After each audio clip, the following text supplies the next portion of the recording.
À quel point serait-ce stupide d'écouter un enfant de 8 ans pour des décisions professionnelles? Et pourtant, c'est exactement ce que nous faisons. Nous restons prisonniers de l'idée que nous devons réaliser les rêves de l'enfant que nous étions. Des rêves nés sans aucune compréhension réelle du monde. Cette phrase, pour moi, c'est une exhortation à renégocier son contrat avec soi-même. Parce que les rêves qu'on a en général en tant qu'adulte, ce sont des rêves qu'on a eus en tant qu'enfant. Et encore une fois, un enfant n'a pas une connaissance accrue de la société et il ne peut pas faire les meilleurs choix de vie. Et l'un des choix de vie les plus importants est ton choix de carrière. Et je pense qu'il est tout à fait raisonnable de ne pas se sentir comme un échec, de se dire j'ai voulu devenir je sais pas, chanteuse ou réalisateur ou acteur ou peu importe. Et de dire finalement ça ne me correspond plus, ça ne marche pas vraiment et je serais plus heureux à faire autre chose. Maintenant, toi et moi, on a décidé de continuer. Et on a eu la chance d'y arriver et d'avancer dans ce qu'on veut faire. Mais pour la plupart des gens, ce n'est pas le cas parce que la probabilité est basse. Et donc, j'ai envie de dire aux gens que c'est OK. C'est pas abandonner de choisir une voie différente s'ils le souhaitent. Ils ne sont pas condamnés parce qu'ils ont pris un contrat quand ils étaient jeunes.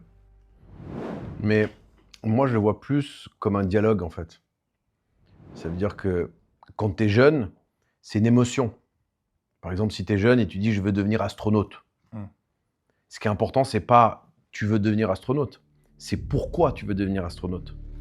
C'est un dialogue, ça veut dire que constamment, c'est comme si jeune, c'est une émotion, un besoin. Si tu as besoin, ça peut être de fuir un endroit, une condition, de s'émanciper vers autre chose. Et donc, en étant jeune, on pense que c'est un astronaute. Moi, quand j'étais jeune, je voulais être architecte. Pourquoi? Parce que je voulais construire une maison pour ma famille. Et le jour où on m'a dit, mais architecte, c'est construire la maison pour un client, pour d'autres gens, je dis, je ne vais pas être architecte alors. Mais l'architecture reste, parce que l'architecture se retrouve dans la mise en scène, se retrouve dans l'écriture, se retrouve dans la structuration d'un scénario. Donc, c'est resté. Mais ce qui est important, quand je dis un dialogue, c'est que en tant qu'enfant, on a un besoin, une émotion, une envie, et ensuite, on a l'adulte qui grandit, enfin notre être humain, nous-mêmes qui grandissons, et c'est de garder un dialogue et de savoir s'adapter, parce que c'est nous, on évolue, mais le monde évolue aussi. Ça veut dire que la manière dont on a voulu devenir boxeur à une certaine époque ne sera plus la même. Ça ne sera pas les mêmes entraînements, ça ne sera pas les mêmes conditions, ça ne sera pas les mêmes fédérations, ça ne sera pas les mêmes champions, ça ne sera pas les mêmes... Tout change. Ouais. Donc, aujourd'hui, tu as un influenceur qui est devenu boxeur. Donc, les choses, elles changent. Ce qui est important, c'est pourquoi. Pourquoi j'ai ce rêve-là? Pourquoi? Donc déjà, s'il y a une réponse à ça, ça permet d'avoir une matière ou une émotion à travailler, à apprivoiser. Et je pense que c'est pour ça que je dis, je pense que c'est plus un dialogue avec son... Parce qu'il faut rester des enfants. Je pense que rester, en tout cas protéger l'enfant qu'on a en nous, ça veut dire, c'est la pureté un enfant. Un enfant, il vient au monde, il est pur, il n'est pas encore... Alors, il est confronté à son foyer et à son environnement et à la société au fur et à mesure, et il peut être détruit très vite, mais il a quand même de la pureté au départ. Et il faut essayer de rester connecté à ça. Je pense que c'est ça que... Ouais. Ça me dit plus, ta citation. Ouais. Que d'être noir ou blanc, tu vois. Carrément, c'est pertinent, en fait. Je ne sais rien sur la façon de surpasser les autres. Je connais que le moyen de me surpasser moi-même. Pour moi, c'est... Encore une fois, tout est ramené à toi au départ. Ça veut dire que si tu veux un monde meilleur, il faut déjà que toi, tu deviennes meilleur. Parce que tu ne peux pas vouloir des choses à l'extérieur si tu ne les offres pas à l'intérieur à toi-même déjà. Donc c'est très égoïste au départ. Ça veut dire qu'il faut, pour être pur, il faut être dur. Sinon, ça ne marche pas. Ça veut dire quelqu'un ça part dans tous les sens. Donc il faut être ferme avec soi-même d'abord, avoir une discipline, savoir ce qu'on s'offre à soi-même, pour ensuite offrir quelque chose aux autres. Et j'aime ce côté samouraï. Ta citation, moi, elle me dit que, enfin, j'ai l'impression, parce que je te connais aussi, que tu n'es pas du tout en compétition avec les autres, alors que moi, justement, j'aime bien la compétition et j'aime bien voir les qualités chez les autres. Et c'est pas insidieux parce qu'il n'y a pas d'envie. C'est juste que je vois les qualités que je n'ai pas chez les autres et ça me motive à performer plus.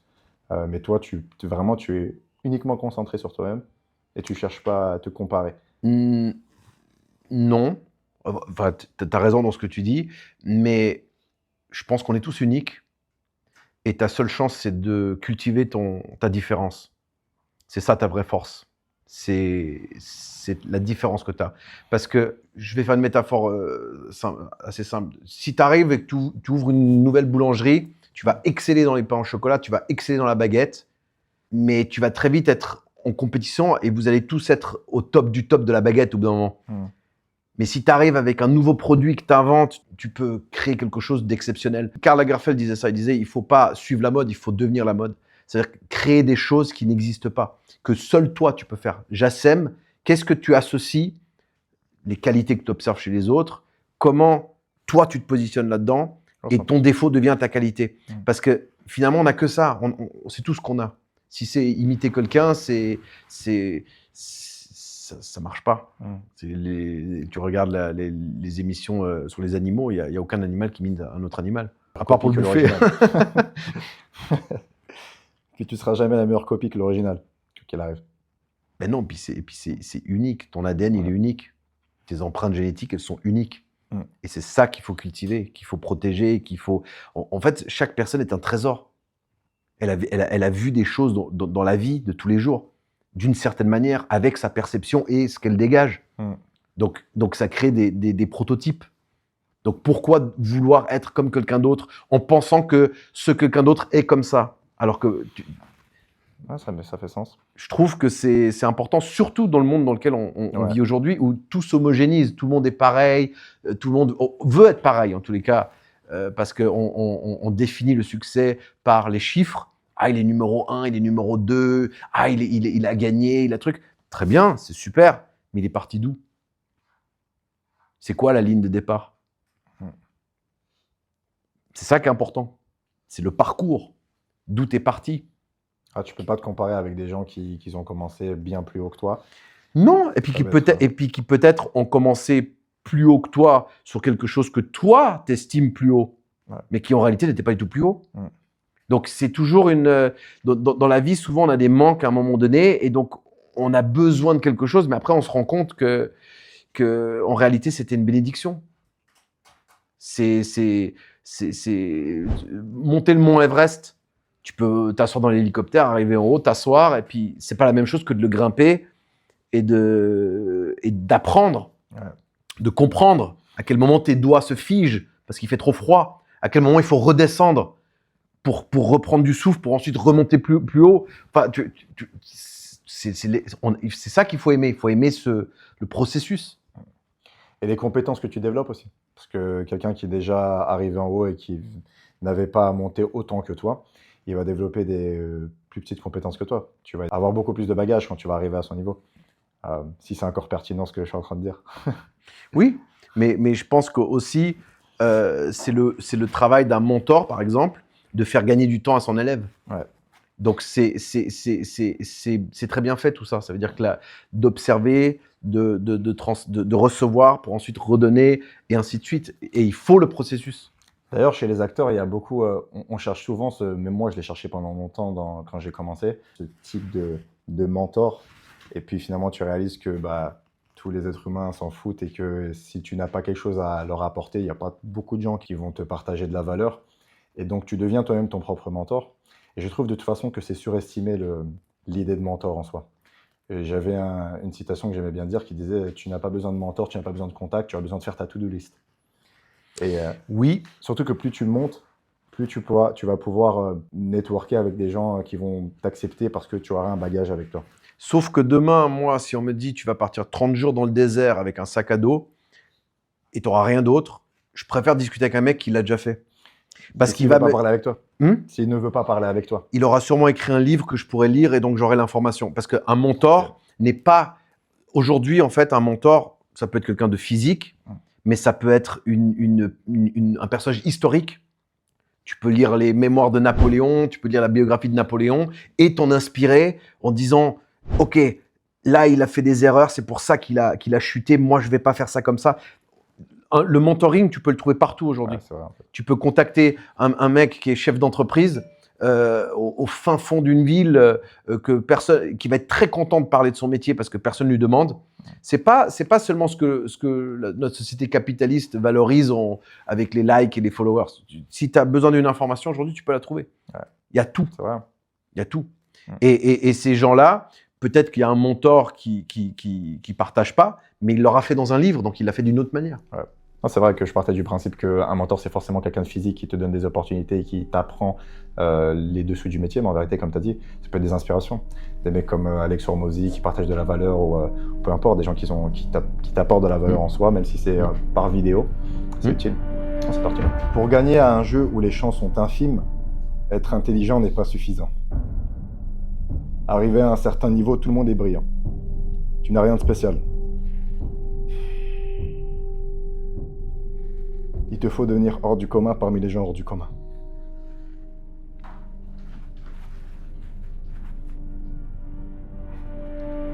Quand tes probabilités sont aussi basses, même si tu es quelqu'un de doué, et tu as l'impression dans ton entourage que tu t'en sors bien, tu as plus de succès, tu as l'air d'être plus perspicace, etc. Il ne faut pas que tu oublies que si ton but c'est d'atteindre le sommet, il y a des gens aussi brillants dans d'autres endroits qui sont même plus intelligents que toi. Et c'est avec eux que tu concours, que tu devrais te comparer, si tu dois te comparer à quelqu'un, même si je sais que tu n'aimes pas te comparer.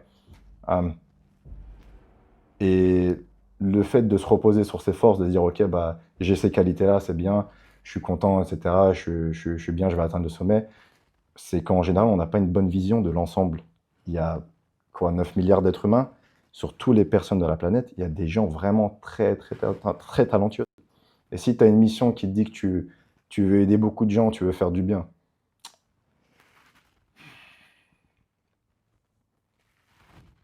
En fait,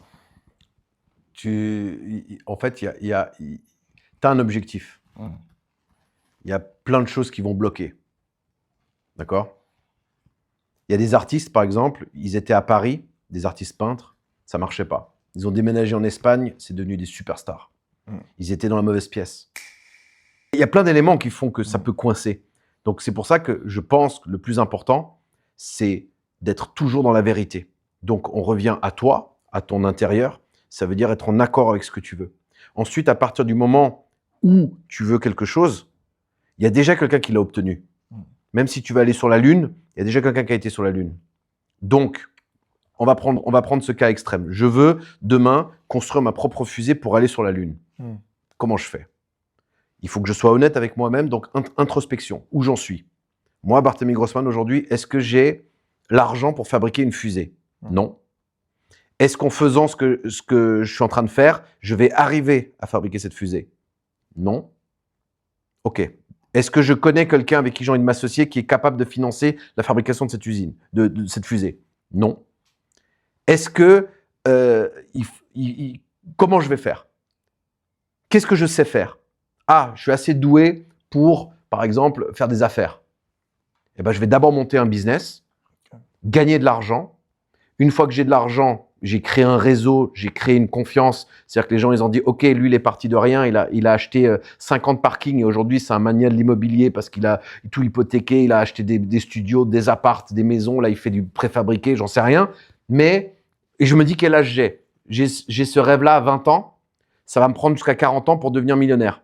À 40 ans, je vais être millionnaire. Donc déjà, le rêve, on parle plus de la fusée sur la Lune, hein. On parle du business qui va me permettre de pouvoir m'associer avec un mec qui va se dire ça vaut la peine de s'associer avec lui et ensemble, on va aller voir la banque.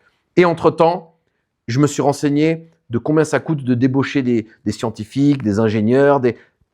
Tu fabriques et tu arrives à ton résultat. Donc, est-ce que tu peux y arriver en 2 ans, 3 ans, 4 ans, 10 ans? Non. Est-ce que si ta mission sur Terre, c'est de faire ça, tu y arriveras. Et tu dois être tellement déterminé que si tu n'y arrives pas, tu reviens sur Terre pour recommencer.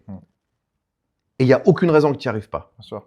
Mais tu dois absolument te remettre en question, être dur avec toi-même et ne pas vivre dans l'illusion.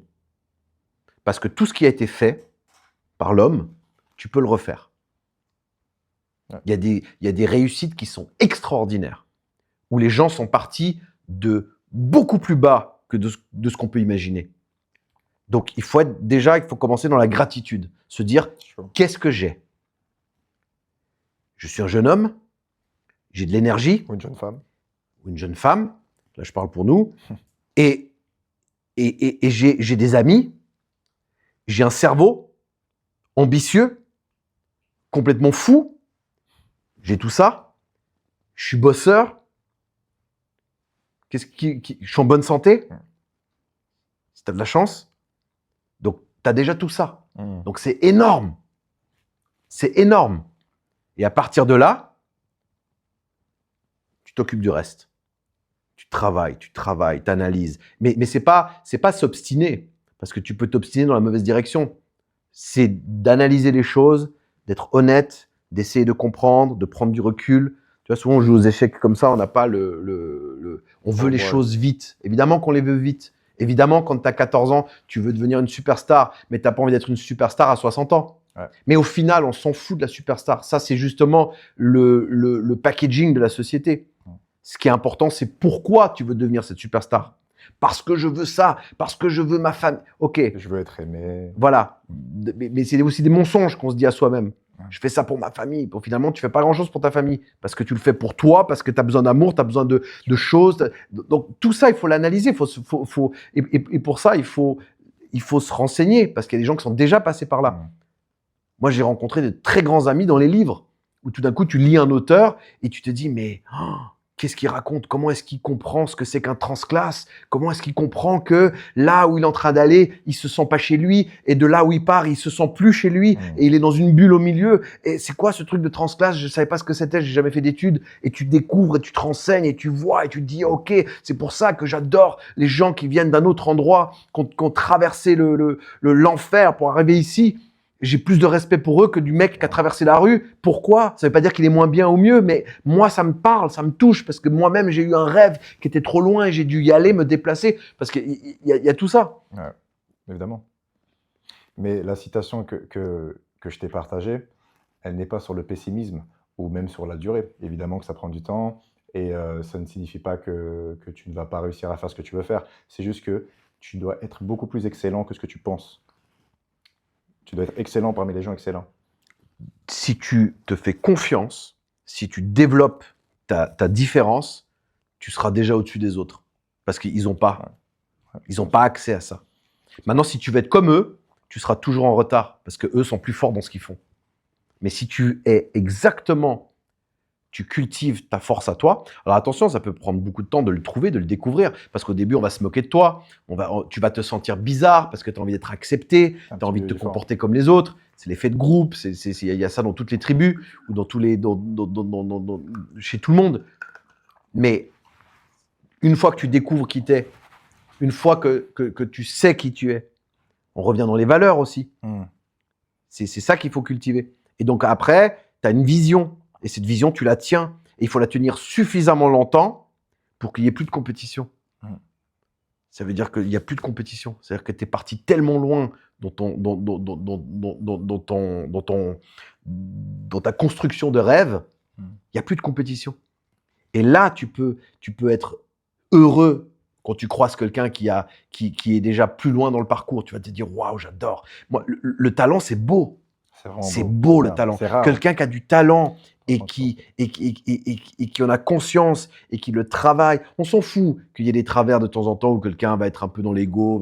C'est normal parce qu'il faut s'écraser pour pouvoir renaître et aller plus loin. Et l'échec est très important. Et c'est ça, ce côté qu'on aime bien aux États-Unis, de valoriser l'échec. C'est très important. Je vais en dire une par rapport à ce que tu viens de dire. C'est parti.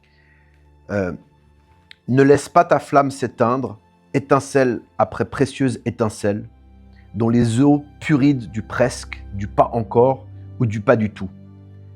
Ne laisse pas périr ce héros qui habite ton âme, dont les regrets frustrés d'une vie que tu aurais méritée, mais que tu n'as jamais pu atteindre. Tu peux gagner ce monde que tu désires tant, il existe, il est bien réel, il t'appartient. C'est Ayn Rand, la source vive. Et c'est ça veut dire que c'est entretenir la flamme que tu as en toi. Cette petite flamme qui est nourrie par ton essence de ton ambition et tout ça. Parfois, presque elle s'éteint. Elle est toute petite, parce que t'es dans un contexte où ton environnement, il y a trop de vent. Et elle est toute petite. Et tu dois la garder, tu dois la protéger, tant qu'elle ne s'éteint pas, tu peux faire un incendie, mais énorme. Si elle s'éteint, c'est fini. Et parfois, ça c'est tout. C'est ça qu'il faut protéger. C'est vrai, c'est pertinent. Alors là, c'est un auteur inconnu. Peu importe qui tu as été, même qui tu es en ce moment, tout ce qui compte, c'est qui tu vas devenir. Souvent, on a des manquements, on a honte de se montrer au monde. Peut-être ça peut être notre élocution, notre physique, ou peu importe. Il faut savoir que si tu es une personne qui évolue, toutes les versions que les gens rencontrent et qui vont juger sont des versions caduques. Donc, n'aie pas honte de tes failles, tu es en train de changer. Tout ce qui compte, c'est qui tu vas devenir. Il faut que tu sois focus sur ça. Et il ne faut pas que tu t'empêches de te montrer, de faire des choses, et que tu dises il faut que j'attende d'être parfait pour pouvoir faire ça. C'est un processus. C'est comme une application. Tu prends la dernière version, tu ne vas pas aller regarder la version 2 d'une application en te disant je vais aller voir ce qui ne marche pas. Tu vois. Par contre, pour arriver à la nouvelle application, ils ont utilisé la deuxième version avec ce qu'elle n'est pas.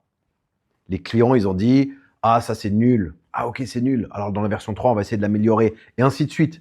Donc oui, évidemment. Mais tu es aussi...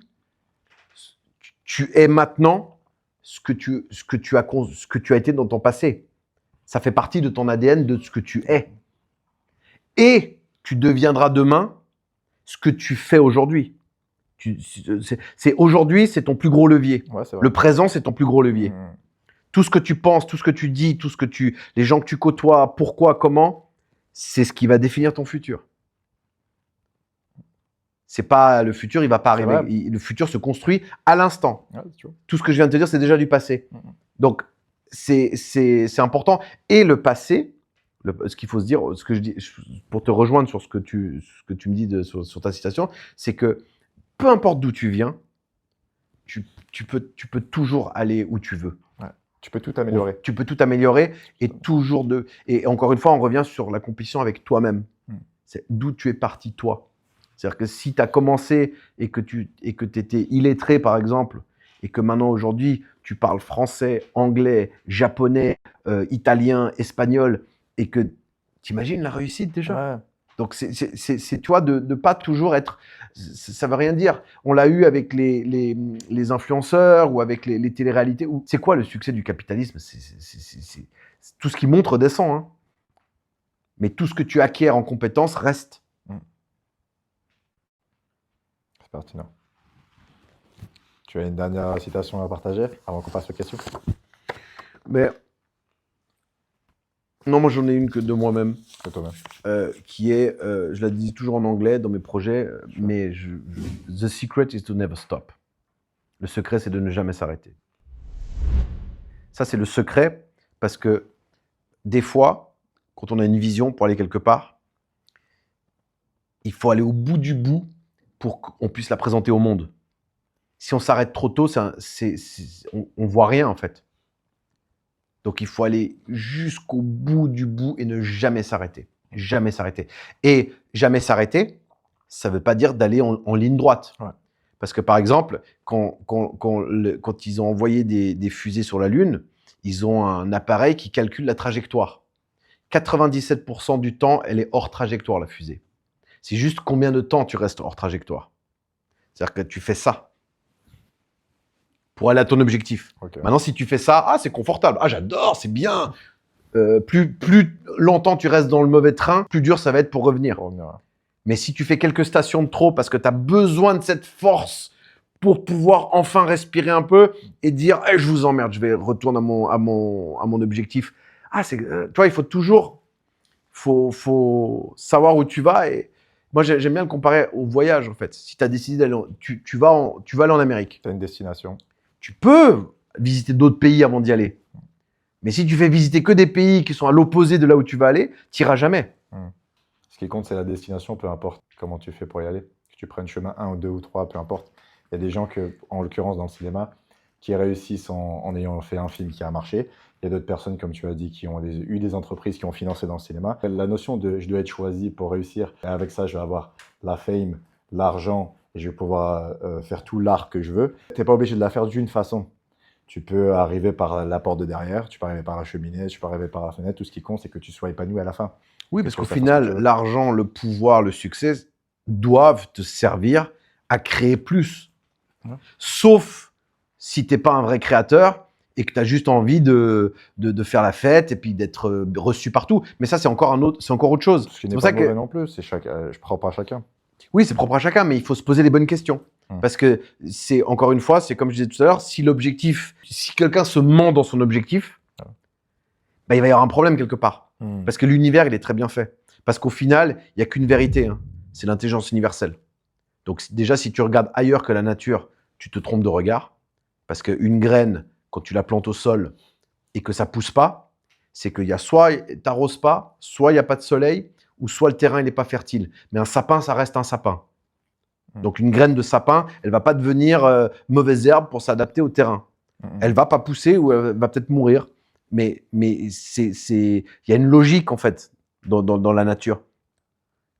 Il y a une logique. Et je pense que c'est pareil dans l'univers. Si tu envoies une pensée, elle va quelque part. Il n'y a rien qui va à la poubelle. Si tu as une pensée, tu l'assumes. Ça veut dire qu'elle va aller dans ta bibliothèque émotionnelle, elle va partir. Si moi je t'insulte, tu vas recevoir quelque chose. Ce que je fais va vers toi. Maintenant, si je ne te le dis pas, ça va rester dans mon cerveau. Donc c'est moi qui vais me balader avec. Et ce soir, peut-être je vais dormir, je vais me dire, tiens, j'ai pensé ça de Jassem. Ça reste. Il y a des traces. Il n'y a rien qui va nulle part. Donc, si tu te présentes au monde en étant je suis souriant et tout, et à l'intérieur, tu es allez tous vous faire enculer, j'attends qu'un truc, c'est tous vous braquer, bah, le corps, il fait pas la différence en fait. Il reçoit une émotion et il traite cette émotion. Parce qu'avant d'être sur les intelligences artificielles et les ordinateurs et tout ce qu'on a inventé, enfin tout ce que le monde a inventé, le corps, il a déjà tout ça. Hein. La manière dont il combat les cellules, les maladies, le corps, il a déjà tout. Hein. On est le plus gros des ordinateurs. Hein. En plus, on se balade avec, ça veut dire donc c'est ça qu'il faut travailler. Avant, j'étais beaucoup dans, tu sais, je lisais les livres Napoleon Hill, etc. Comme j'avais un rêve qui était difficile de devenir acteur et je n'avais pas vraiment beaucoup de connaissances sur l'industrie. J'étais beaucoup attiré par tout ce qui est ésotérisme, de la loi de l'attraction, de si tu y penses, tu peux y arriver, etc. C'était des choses qui étaient très attirants pour moi. Et peu à peu, je me suis rendu compte qu'en fait, les pensées, elles n'importent uniquement parce qu'elles jouent sur les actions. Si tu penses à Oui, il faut les incarner. Évidemment. Bien sûr. Pour moi, les pensées en elles-mêmes n'ont pas de pouvoir. Il n'y a pas Non. la loi de l'attraction. Il faut les incarner. C'est pas correct. Mais il y a une période pour tout. Il y a des moments où tu as besoin de le lire pour pouvoir l'apprendre, en prendre conscience. Et ensuite, il y a un moment donné où tu l'appliques. Et puis aussi, je remercie l'enfant qui était un petit peu délusoire dans le déni de la réalité, parce que s'il avait été aussi réaliste que moi maintenant, il ne m'aurait pas aidé à être là où je suis maintenant. C'est parce que à ce moment-là, j'avais une connaissance amoindrée de la société que j'ai réussi à faire quelque chose qu'on considère impossible. Donc ouais, en fait, c'est utile au début, je dirais. C'est utile au début, tout ça. Ce type de pensée. Après, il faut vite s'en détacher et être vraiment dans l'action, parce qu'en vérité, dans le monde, il n'y a que ça qui existe. Tu vois. Quand un pays attaque un autre pays, il n'utilise pas le pouvoir de l'imagination ou de la pensée, il envoie des missiles qui sont très physiques. Donc ouais. C'est intéressant parce que c'est des discussions qui pourraient durer des heures. Parce que déjà, il n'y a pas de vérité. Hein. Ça veut dire, c'est des choses qu'on pense, mais est-ce qu'il y a vraiment une vérité sur ça? Est-ce qu'il y a vraiment... Mais il y a quelque chose qui est correct. Après, nous, on a tous avec notre perspicacité, le fait d'essayer de savoir qu'est-ce qui est correct, mais il y a une information qui est correcte, donc une vérité générale, oui. Ouais, je pense. Soit la robe, elle est soit bleue ou soit elle est dorée. Oui, mais à un moment donné, il faut les mettre les mains dans le cambouis et il faut être occupé. En fait, il faut oublier tout ça et vraiment être dans le cœur du sujet. Ça veut dire dans la création, dans le travail. Parce qu'il y a aussi ça, c'est que... mais je pense qu'un artiste doit être entrepreneur aussi, parce que ça se mélange. Parce que tu peux pas rester dans ta cave et dire je suis bon en faisant ça, puis les gens le voient pas. Donc, et en plus, aujourd'hui, il y a les outils pour travailler ça. Donc, je pense qu'il faut se les poser, ces questions. C'est sûr. Surtout Et- dans notre... Enfin, excuse-moi. Vas-y. Non, non, je dis, mais il y a un temps pour tout. Il y a un moment où tu t'arrêtes, en fait. T'arrêtes quoi? Bah, tu fais un échec, par exemple, tu fais un événement qui est très violent et tu te rends compte, en fait, que c'est que des détails, que le plus important se ramène toujours à toi, à qui tu es, pourquoi tu fais ça et qu'est-ce que tu veux offrir aux autres. Parce que finalement, c'est ça. Si tu fais quelque chose que tu veux partager avec les autres, c'est tu veux donner quelque chose. Donc, tu veux donner de la force, tu veux donner du savoir, ou est-ce que tu veux donner du divertissement? Qu'est-ce que tu veux donner aux autres? Pourquoi tu fais ça? Pourquoi tu veux que les autres te valorisent? Tu leur donnes quoi en Je leur échange? donner une valeur pour récolter de Il la faut donner une valeur. Mm. Donc, ça peut être une philosophie de vie, ça peut être une manière d'être, peu importe, mais ça ramène toujours à toi et pas à ce qu'on attend de toi tu vois. Mm. Faut accepter aussi que tu es un prototype et que parfois tu crois que tu es au bon moment et que tu es déjà prêt, mais en réalité, tu n'es pas prêt. Donc, c'est un peu, tu vois, Mm. Tu vois. tu plantes une graine et tu dis aux gens, je vais faire un arbre qui va faire un diamètre de 2 mètres. Ils vont te dire, pendant très longtemps, ils ne voient rien parce que c'est les racines qui poussent. Donc, ils voient juste une petite tige qui sort. Ils vont dire, eh, arrête, c'était pas un peu farfelu. Et toi, les racines, elles font ça. Parce qu'avant de monter très haut, il faut que tu aies des racines. Donc, tu construis tes racines. Donc, on fait des métiers où on travaille en cachette, Ouais, et ça se en voit pas, c'est vrai, sous-marin. hein, c'est vrai. Ça ne se voit pas. Ça veut dire qu'en tant que metteur en scène, tu travailles sur 3-4 films qui ne se font pas pour X raisons. Et les gens, ils vont te dire, mais tu fais encore du cinéma, toi? Oui, j'essaye. Et en réalité, tu ne vas pas leur expliquer que tu as écrit 10 scénarios, que tu es en train d'essayer de monter un empire, que tu veux faire ça, que tu attends juste un succès. Tu racontes pas tout ça parce que tu vas la raconter à un collègue entrepreneur qui va comprendre les enjeux. Tu vas pas raconter au restaurant, le cuisinier, le chef cuisinier, il vient pas en salle en disant alors ce matin ça a été très dur parce que j'ai dû me relever pour aller à Rungis à 3h du matin, mais il y avait plus du tout ce que je voulais mettre dans votre plat, donc je suis parti. Ils s'en foutent, ils vont te dire attends, tu nous as mis un tarif, on vient manger, donc viens nous voir pour savoir si on a aimé ou pas. Donc il y a aussi la politesse de ne pas vouloir rendre public trop vite ce qui en réalité est juste une ébauche. Mais parfois, tu es obligé parce que tu as aussi besoin de vivre et de. Ouais. Tu vois, donc, mais tout ça, c'est intéressant parce que ça ramène de l'expérience, ça ramène des infos, ça ramène en réalité, c'est génial comme. C'est le meilleur métier du monde. Pour moi. Et pour toi aussi, je pense. Sinon, on l'aurait pas choisi. Mais quand je dis métier, moi le métier, c'est de s'émanciper d'un endroit pour arriver là où tu rêves d'aller. Ah, ok. Tu vois, non, mais je le mets pas. Pour moi, ça, c'est juste. Pour moi, c'est un détail, ça. Ça veut dire les mêmes valeurs, tu peux les placer dans autre chose. Ok. C'est-à-dire que demain, on décide de monter des paniers de basket, on va mettre la même passion, la même folie et la même. C'est ça qui me plaît. Créer quelque chose de rien. De créer à partir de là où on t'attend pas. Tu vois. Là où on te dit, ça c'est réservé pour tel type de gens. Ça se pratique entre gens qui ont déjà des générations qui ont pratiqué depuis très longtemps. Donc on pratique ça entre nous. Et toi, tu arrives et t'es. Moi aussi, j'ai envie. Oui, un petit peu, mais pas comme nous. Mais pas comme vous. Vous allez tous. Tu vois, c'est cette sensation qui. Tu rentres et tu casses la barrière. On peut pas parler de ton actualité maintenant, mais tu as réalisé ton dernier film en anglais avec l'une des plus grosses stars internationales, si ce n'est la plus grosse star. On peut pas en parler maintenant, évidemment. Mais si le jeune Barthélemy de 20 ans pouvait savoir ça, qu'est-ce qu'il te dirait là? Il me dirait continue. Continue comme ça parce que l'addition, ça sera les infos que tu as mis dans la. Enfin, la soustraction, ça sera. J'aurais dû rester à l'école, j'aurais parlé avec les bons mots. Non, ce que je veux dire, c'est que continue comme ça. Parce que tout ce que tu. Moi, je crois au processus. Je crois à ça. 2 + 2, 4. Si ça fait 5, je commence à réfléchir pourquoi. Moi, je crois au travail. J'aime ça. C'est-à-dire que j'aime me lever le matin, avoir des ambitions, et je sais que je vais les atteindre. Et à 20 ans, tu avais cette même mentalité?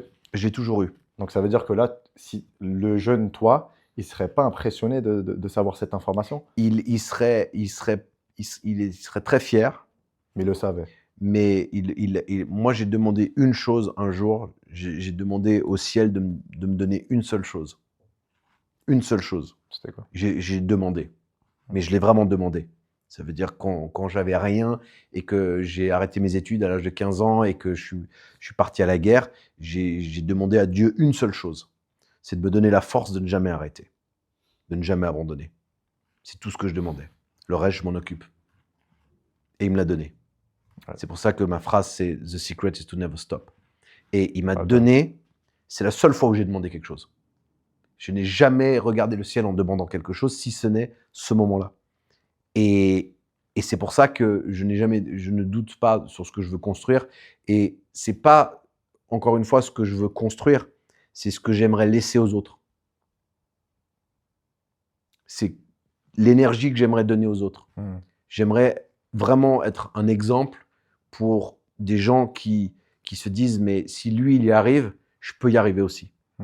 Parce que je n'ai pas l'impression qu'il a quelque chose de plus que moi. Et j'ai envie de ça. J'aime ce côté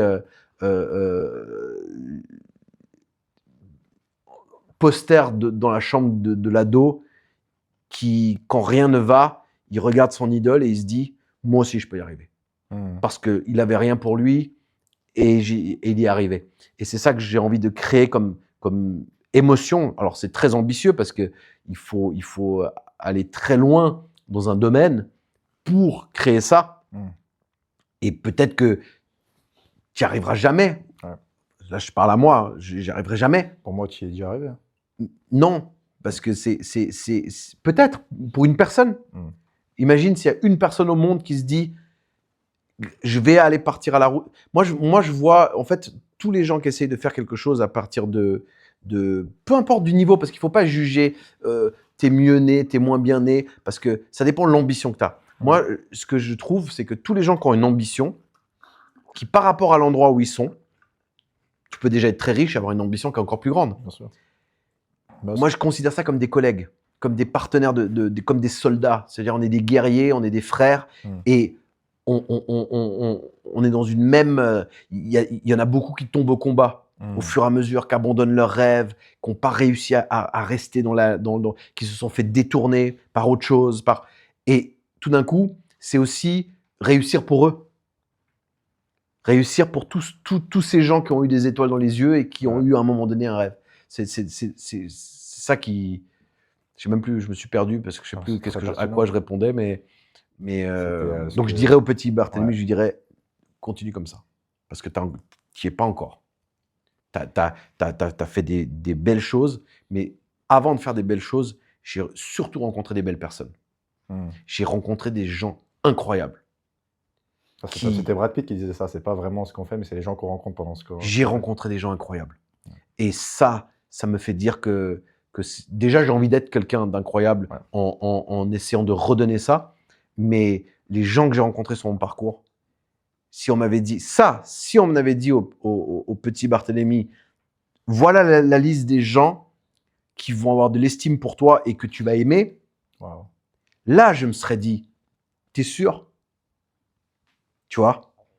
Là je me serais dit, est-ce que t'es sûr?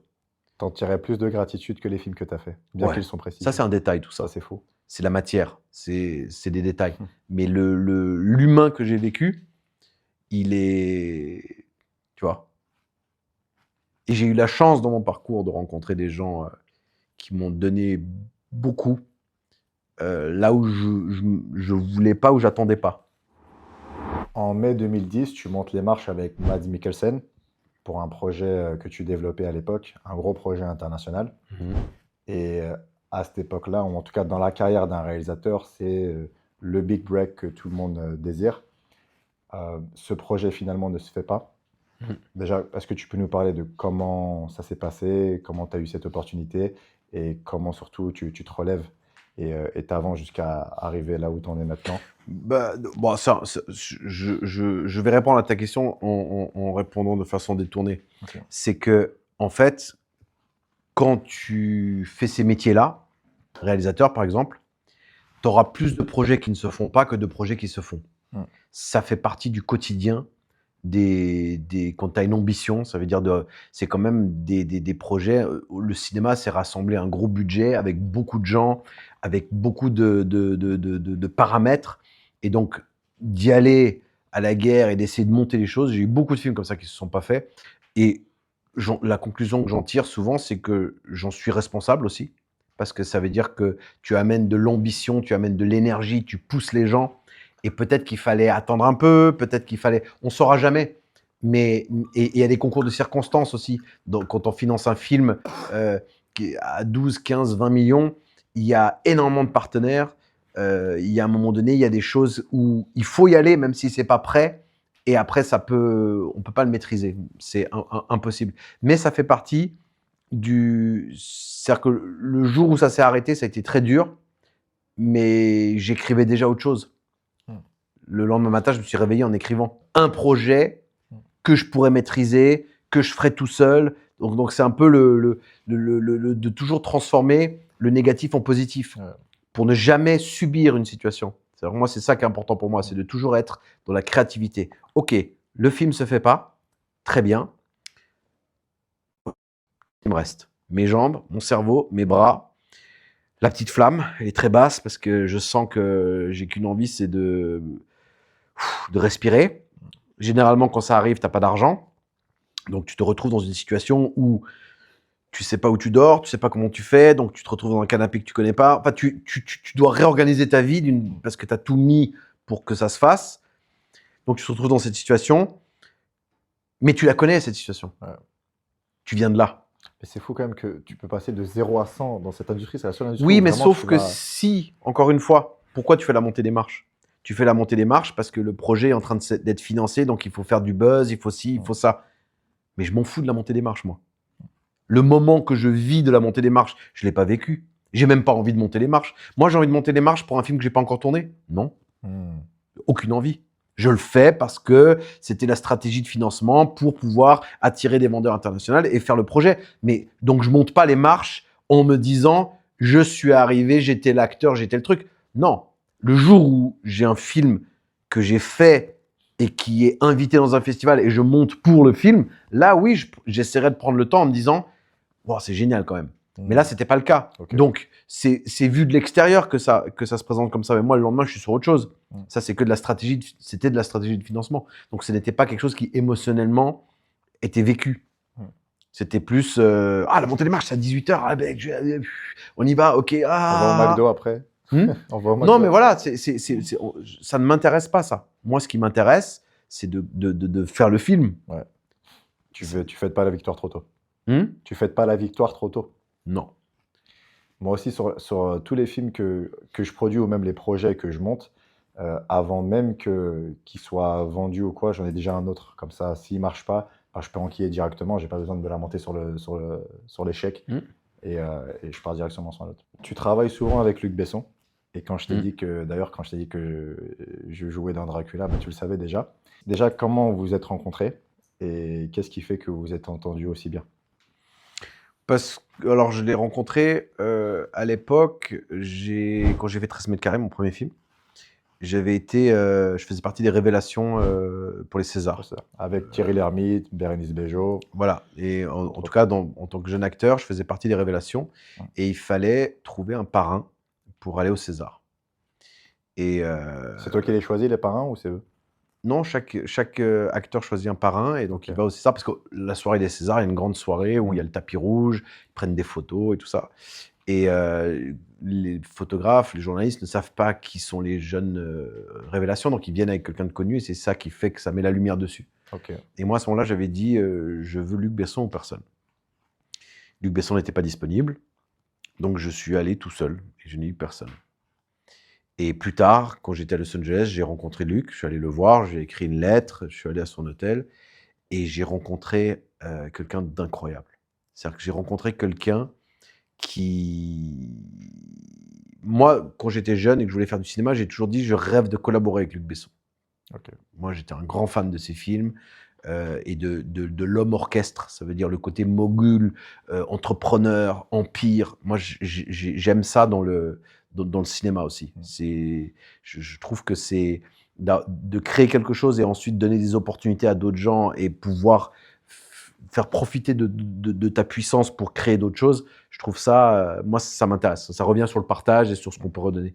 Et quand j'ai rencontré Luc, c'est la première fois que je lui ai déposé mon DVD de mon premier film, 13 mètres carrés. Il l'avait vu déjà ou pas? Et le lendemain, non, il l'avait pas vu. Ok. Et le lendemain, il avait regardé dans les moindres détails et j'ai vu quelqu'un qui savait regarder une ambition et un talent brut.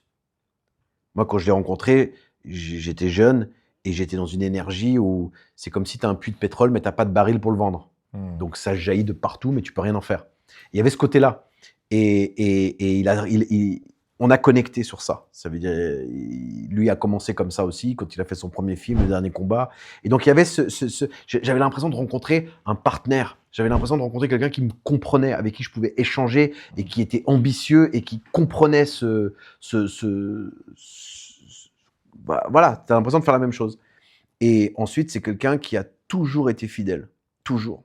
Ça veut dire qu'il ait du succès, qu'il ait moins de succès. Il a toujours été la même personne.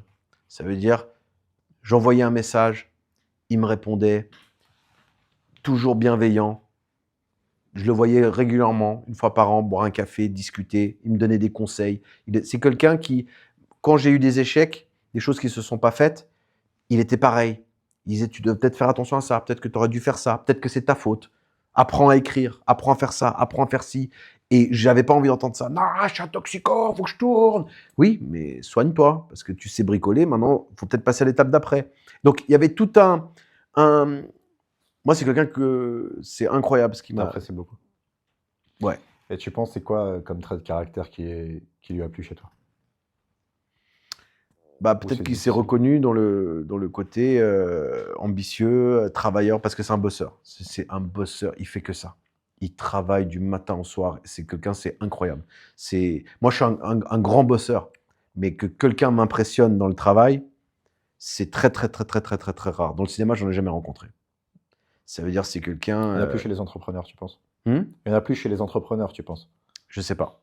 Moi, je pense mais en tout cas, j'ai jamais rencontré quelqu'un, que ce soit dans la créativité, parce qu'on est des entrepreneurs en tant que metteur en scène, parce qu'on monte des projets, donc c'est de l'entrepreneuriat aussi. Tu peux plus être juste réalisateur qui attend et on t'amène des plats et tu dis oh j'aime pas. Même pas juste ça. acteur aussi. Juste acteur, tu peux plus être juste acteur. Enfin, tu peux, mais c'est mieux d'être, comme tu as dit, un entrepreneur. Oui, d'être entrepreneur et de pousser un peu les choses créer pour des projets. Exactement. À l'image de Matt Damon avec Will Hunting, et Ben Affleck, etc.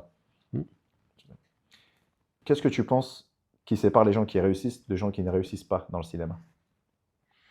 Bah, il y en a certains qui s'arrêtent trop tôt. Okay. Parce que tout dépend de qu'est-ce qu'on appelle réussite. Hein. Réussir, je dirais qu'il y a 3 sommets. Le premier sommet, c'est réussir à vivre de sa passion. Le deuxième, c'est de réussir dans ton pays propre. Donc, imaginons être un acteur prolifique en France, si tu es français. Et le troisième, c'est être une star internationale, en tout cas pour les acteurs. Et pour les réalisateurs, à peu près pareil. Moi, je peux que parler évidemment, tout ce que je dis, c'est ce que je pense moi. Okay. Mais je pense que c'est des métiers très, très difficiles. Ça veut dire il y a beaucoup de gens qui rêvent de faire ce métier. Mais est-ce qu'il y a autant de gens qui rêvent de subir ce qu'il faut faire pour faire ce métier? Ça veut dire en termes de travail, de sacrifice, de détermination, d'obsession, de souffrance. Parce que moi, quand même, quand j'étais plus jeune, la chose que je me disais le plus, c'est ça va être plus dur de ne pas devenir fou que de réussir. Ouais, tu l'avais mis sur une de tes toiles d'ailleurs, que j'avais vu. Je crois que c'était réussir avant de devenir fou. Voilà. Parce que la folie, elle est jamais très loin. Moi, quand j'étais jeune, j'avais 15-16 ans, j'allais devant les palaces parisiens, je regardais les Rolls qui se garaient devant, et je me disais, mais comment je vais faire? Alors, c'est des rêves d'enfant. Ça veut dire c'est le résultat, en fait. L'enfant, il comprend pas le processus, il comprend pas ce qui va se passer. Il prend sa valise, il vient dans une ville et il pense que le top du top, c'est quoi? Bah, c'est le palace 5 étoiles. Ouais. Je veux ce qu'il y a de mieux. J'ai été nourri au film où les héros veulent la même chose. Donc, je veux ça, mais en étant acteur. Donc, à partir de là, tu te retrouves sans réseau, sans connexion, en te sentant mauvais dans les cours de théâtre parce que tu fais des choses dans les cours où tu as l'impression que tu es nul.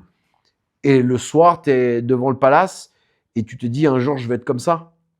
Mais un jour je vais être comme ça se trouve c'est un trou du cul qui était bien habillé, qui est sorti du palace mais c'est juste l'apparence, Ouais. tu vois. Et donc il y a ça et là je me souviens, je me suis fait cette réflexion, je me suis dit en fait réussir va être facile, mais ce qui va être le plus dur c'est de ne pas devenir fou. Tellement c'est loin. Tu es dans ta chambre de bonne et t'arrives pas à payer ton loyer. Donc comment je vais arriver à ça? Tu sais pas comment faire. Et à l'époque, tu imprimes tes photos pour les envoyer au directeur de casting. Ça veut dire, c'est pas, je les ai harcelés. Et après, t'es reçu, tu fais un casting, mais t'es nul parce que t'as pas l'expérience. Mais la chance, elle était là aussi. On te présente un grand metteur en scène, mais t'es pas prêt parce que t'es nul. Moi, je me souviens, je me suis retrouvé dans un casting avec Francis Weber. Il était là, comme toi. Alors, voilà, alors Barthélémy, on y va, on essaye et tout. Et je commence à improviser. Il dit, ah non, pardon. Moi, j'écris vraiment à la virgule et au point. Je me prends la tête sur les dialogues, c'est vraiment, il faut les respecter. Tu deviens tout rouge, tu transpires, tu sais que t'es nul. Mec est poli, il t'aide, mais t'es nul. Parce que t'es pas prêt. Mais la chance, elle a été là. Donc tu te dis, à force d'obstination, j'ai réussi. Toutes les semaines, j'envoyais 2 fois des photos à la directrice des castings en me disant, si à un moment donné, ils vont bien m'appeler. Eh ben, elle m'a appelé 2 ans après. Donc, c'est possible. Maintenant, c'est moi qui n'étais pas prêt. Donc, la chance, c'est aussi d'être prêt quand elle se présente. Donc, maintenant, est-ce que je suis le genre de mec qui apprend le dialogue jusqu'à la virgule près où on me dit, tu rentres dans... Non, c'est pas moi. Donc, c'était peut-être pas aussi la bonne chance. Il me faut autre chose. Tac, tac. Ah, mais je vais peut-être l'écrire moi-même. Je vais peut-être l'écrire moi-même parce que j'ai envie de dire autre chose. Dans les films, ils disent ça, mais moi, ce qu'ils disent dans les films, c'est pas ce que j'ai envie de dire. J'ai envie de dire autre chose. Donc, mais sauf que tu as envie de dire autre chose dans les films, mais tu n'as pas encore accès aux films. Tu les fais pas, les films. Donc, tu le dis à qui, tout ça? Donc, tu es un mytho. Parce que tu t'exprimes avec personne. Tu écris des scénarios, tu écris des histoires, mais elles n'existent pas, elles ne vont pas au public. Parce que tu n'arrives pas encore à les faire. Donc, c'est des années d'attente. Et c'est là où, justement, je parle de la folie.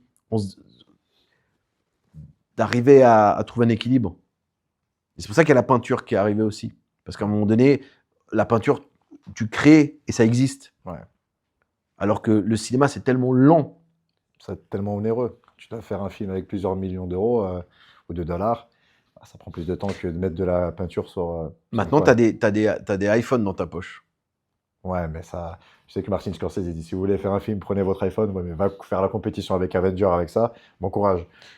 Encore une fois, tu parles de compétition avec quelque chose que tu te compares aux autres. Si tu racontes juste ce que toi, tu veux raconter. Moi, j'ai envie de voir ton histoire personnelle avec un iPhone. Moi aujourd'hui... Je n'irai pas en salle, mais... Ça, c'est autre chose. Moi, en tout cas, aujourd'hui, moi, j'ai fait un film avec un iPhone. J'ai fait d'autres projets, des plus petits projets, parce que j'avais besoin de les raconter. Tu es dans la démarche de partager. Peu importe du support. J'avais tellement besoin de les raconter que je les ai fait comme ça. Après, est-ce que... ça, c'est secondaire après. Qui le verra, comment, quoi. C'est secondaire. Ouais. Mais tu es un artiste, tu es un créateur, tu racontes.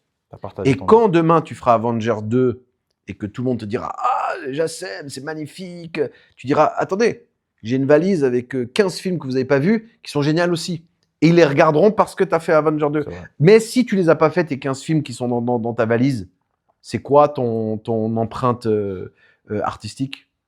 Tu as attendu Avengers? Oh bah, ok, très bien. Écris un livre de comment on attend pour avoir Avengers. tu comprends ce que je veux dire? C'est pertinent, tu dois être dans la création. Un forgeron, il forge. Ouais. Un forgeron, il ne regarde pas ses outils en se disant « Le jour où on m'amène la bonne pièce, je me mettrai à forger. » Mais tu n'auras pas fait tes 10 000 heures qui font l'apprentissage. Donc forge, prends un clou. Et putain, je suis un enculé, j'ai qu'un clou, je suis une merde. Bah, va chercher autre chose. Bah, je vais en mettre 2 clous, je vais prendre tout le 10 clous, je vais les souder, c'est pas grave. Mais tu crées ton histoire, tu construis, et tu vas inspirer quelqu'un avec ça. Il y a quelqu'un qui va dire, quoi? T'as pris 1 kilo de clous que t'as fondu pour faire une pièce métallique pour forger une épée. Mais t'es un malade. Mais elle est encore mieux l'épée que l'autre qui avait juste pris. C'est ça qu'il faut faire. C'était Alex Hormozy qui disait il faut que tu fasses tellement de volume que ça devient pas raisonnable le fait que tu ne vas pas réussir. Il faut que tu fasses trop de volume en fait. Et là, ce dont tu parles, le fait de ne pas attendre et de créer, un acteur il doit jouer, un réalisateur il doit réaliser. Donc peu importe les moyens qui sont à ta disposition, tu dois créer. Intéressant. Mais il faut que tu aies envie. Ouais. Quelle est la pire erreur que tu vois les jeunes cinéastes faire quand ils t'approchent toi pour te démarcher ou qui démarchent un réalisateur ou un producteur, peu importe? Là, moi, je réponds toujours aux gens. J'essaie toujours de me mettre à la place quand moi j'essaie de contacter les gens. En fait, la pire erreur, c'est de contacter quelqu'un en attendant quelque chose en retour. Ça veut dire, par exemple, d'envoyer un message et après, oui, me répondez pas. D'attendre quelque chose en retour, en fait. Vous allez voir ce que je vais devenir. Quand on contacte quelqu'un, on essaie. Moi, aujourd'hui, je contacte plein de gens qui me répondent pas. Mais je les contacte pas pour qu'ils me répondent. Je les contacte pour que le jour où je les rencontre et qu'ils me parlent, je puisse leur dire « Je t'ai envoyé 10 messages. » Ah bon, moi, j'ai pas vu. Bah si, Ah, mais j'y vais pas souvent. C'est pas grave parce que je t'ai envoyé là-bas aussi. Ah donc, encore une fois, je reviens sur ce que je te disais. Tu construis des choses. C'est important. Ouais. Quand tu fais un film à l'arrache parce que t'as pas beaucoup de moyens, il faut pas le faire à l'arrache parce que t'as pas beaucoup de moyens. Il faut le faire à l'arrache parce que personne ne voulait le faire. Donc, tu vas voir tout le monde te dit non, tu le fais, et tu as déjà tous ceux qui t'ont dit non, qui savent que tu l'as fait et qui comprennent qu'à un moment donné, tu leur as demandé. Tu vois, c'est important de laisser des traces. C'est pas juste, oh, on veut pas de moi. Non, va aller voir les gens. Explique-leur. Moi, l'année prochaine, je vais faire ça. Bah non, c'est pas comme ça qu'on fait. Bah moi, je vais te montrer qu'on fait comme ça. Et après, il faut être à la hauteur de ce que tu racontes. Et parfois, ça marche pas. Et tu vas être jugé, tu vas être regardé, tu rencontres des gens comme ça aussi. Mais il faut pas attendre. C'est toujours mieux quelqu'un qui court que quelqu'un qui est juste là. En tant que réalisateur, tu vois beaucoup d'auditions d'acteurs. Quelles sont les erreurs que tu vois et les choses qui sortent du lot? Tu te dis, ah ouais, cet acteur ou cette actrice-là, j'ai envie de l'apprendre pour mon film. Le casting, c'est complètement injuste. Le casting, c'est ce qu'il y a de plus injuste. Et quand tu es metteur en scène, déjà, tu peux te tromper sur un casting. Mais c'est toujours ta faute. C'est toi qui vois quelque chose et qui prends cette personne pour ce que tu as vu. Donc, si tu t'es trompé, c'est toi qui n'as pas vu ce qu'il fallait voir ou qui n'as pas su la diriger, peu importe. En tant que metteur en scène, tu es responsable de ce que tu fais. Il n'y a pas d'excuse. C'est toi qui choisis le projet, c'est toi qui le fais. Ça ne marche pas, c'est pas grave, mais c'est toi. Il ne faut pas chercher des excuses dans l'artistique. Ça veut dire ce qu'on fait, on l'assume. Et le truc avec les acteurs, avec les castings, c'est que même des fois, quand un acteur il fait mal le casting, mais s'il correspond physiquement, s'il y a une énergie, s'il y a quelque chose on va le rappeler. En tout cas, moi, là, tu me poses la question à moi. Moi, je creuse. Je prends énormément d'acteurs qui sont même parfois pas acteurs, mais qui sont plus acteurs dans la vraie vie que certains acteurs qui vont faire des cours. Parce qu'ils ont du vécu, parce qu'ils ont une mentalité, parce qu'ils ont des choses. Et je trouve que caster dans la vraie vie des vraies personnes, c'est magnifique. Quand tu fais un film de mafieux et qu'il y a des gangsters, parfois, il vaut mieux prendre des mecs qui l'ont vécu que des mecs qui vont faire cliché. Donc il y a un mélange, parce que je pense que acteur, c'est d'abord la manière dont tu es connecté à ta vérité. C'est pas grave si t'es pas bon dans le casting. C'est normal, c'est très très dur et ingrat un casting. Ouais. Et même quand on choisit des acteurs, non, pas lui. Mais pourquoi pas lui? Parce que physiquement, je pensais pas comme ça. Donc c'est personnel, faut vraiment pas le prendre personnellement en tant qu'acteur. Et c'est Ryan Gosling qui disait très bien, il disait « Chaque casting est une opportunité pour faire mon travail ». C'est ça qu'il se disait quand il était jeune. Je vais au casting et j'ai l'occasion devant une caméra de proposer quelque chose. Et je pense que le plus important, c'est de faire une proposition. Et même si la proposition, elle correspond pas, c'est pas grave. Mais il y a une proposition. Faut pas essayer de se dire « Ah, je pense qu'il veut ça ». Ça dépend comment on est entouré. Parfois, on a accès au scénario. Parfois, on a accès à un directeur de casting qui explique bien. Mais parfois aussi, on a accès juste à des gens qui sont pas bons. Et il faut, dans ce cas-là, se présenter, faire une proposition. Et peut-être ça passe pas, mais c'est pas grave. C'est très intéressant. Je vais te poser une dernière question. Barthélémy, est-ce que tu es heureux? Oui. C'était bien. Merci. Merci.